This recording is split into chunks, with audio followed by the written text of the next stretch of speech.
la uasherati linatajwa, tendo la Sodoma na Gomora linatajwa na Yuda akitoa maelekezo na maonyo na mafundisho kwa kanisa na waumini wa awali, jambo ambalo lilitokea miaka mingi sana. Unaposoma kitabu cha Mwanzo sura ya 12, unaona Mungu anamuita Ibrahimu kutoka katikati ya uzao wake. Anaanzisha safari ya Ibrahimu na uzao wake.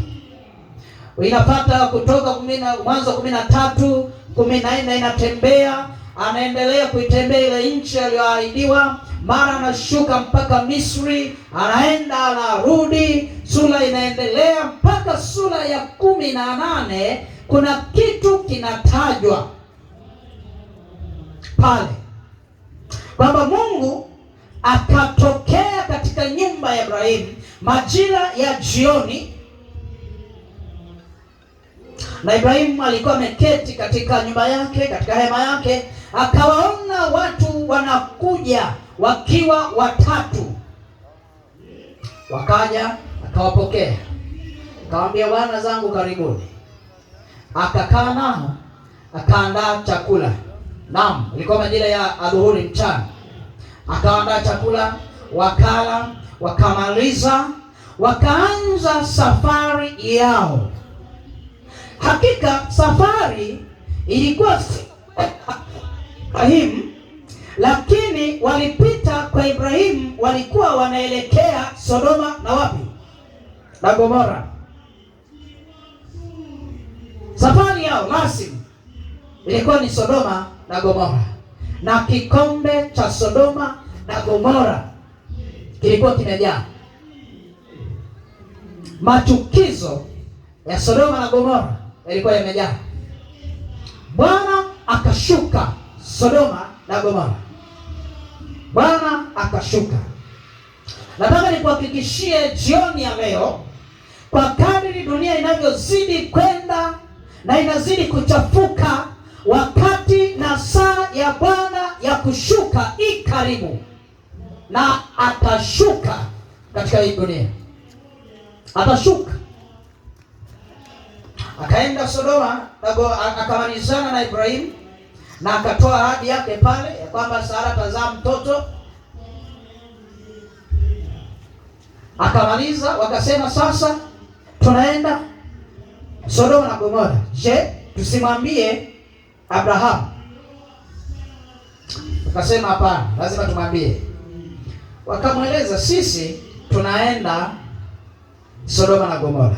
Sodoma na Gomora tunaenda kuangamiza. Ukisoma sura 19 unaona wanaanza mazungumzo pale. Je, wakiwepo waaminifu 50, wakiwepo 40, wakiwepo wangapi? Akaendelea kushusha idadi. Mungu anamwambia hata hao wakiwepo, Sodoma na Gomora itapona. Kwa lugha nyepesi ni kwamba hicho unachokitafuta hakipo. Hapa niseme hili jambo.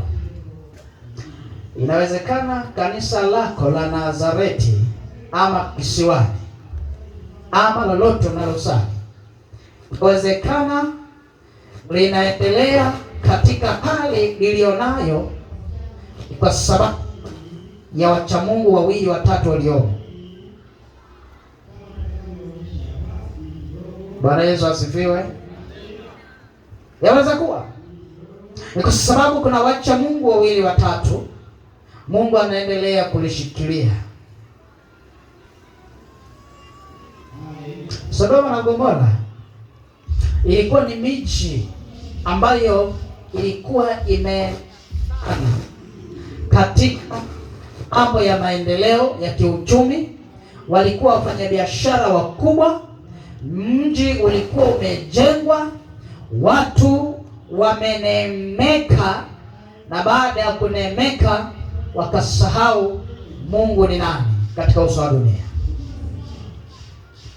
Sodoma na Gomora ilikuwa imefanikiwa sana, walikuwa wameendelea, walikuwa wafanya biashara.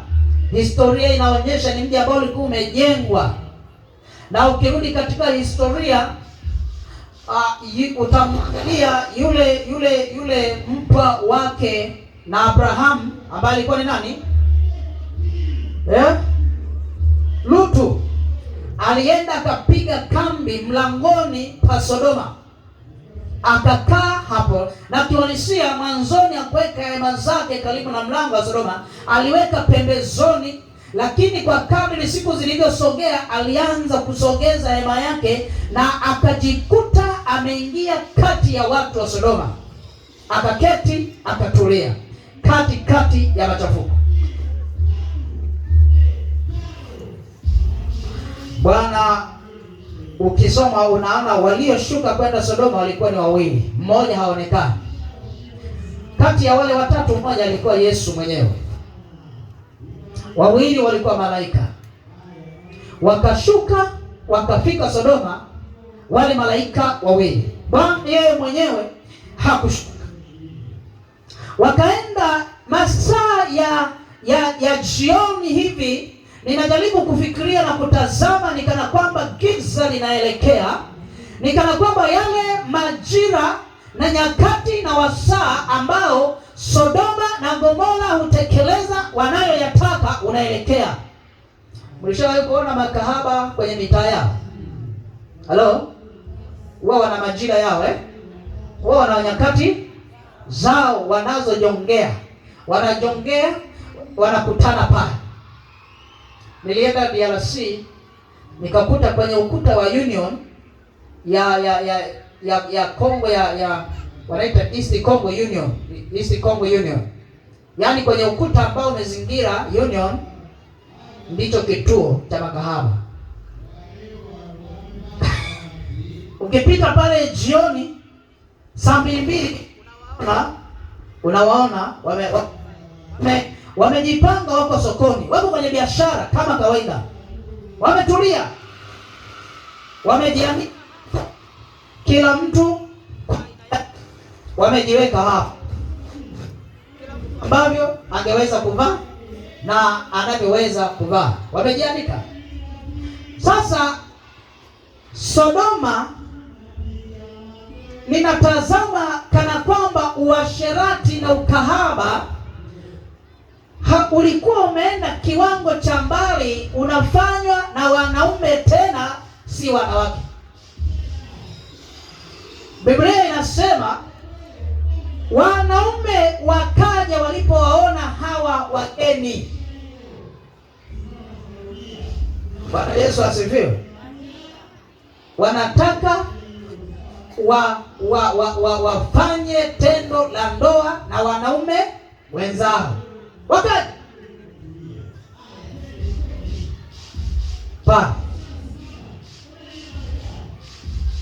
sasa, wakati wamefika pale kwa Lutu masaa ya jioni, Lutu alijifunza tabia ya ukarimu kutoka kwa Abrahamu, maana walikaa na Abrahamu kwa muda.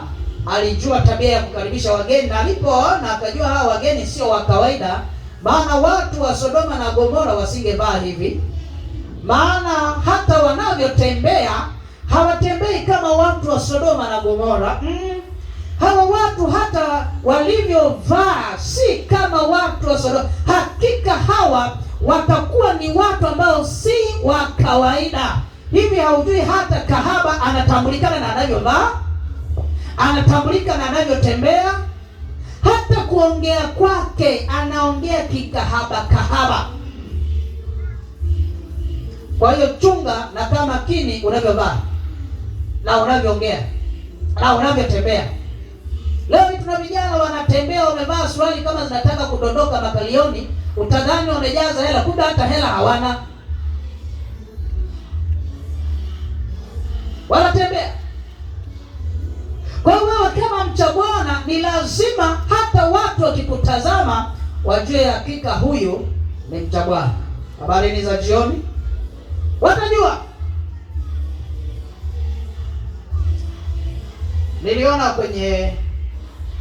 ilikuwa kwenye mtandao wa kijamii wameposti picha mbili, kahaba na mshiriki. Wakaposti jinsi ambavyo kahaba wa mwaka 1980 amevaa, na wakaposti mshiriki wa 2020 alivyovaa. Alafu wakauliza, hivi kati ya huyu na huyu nani anafaa kuitwa kahaba?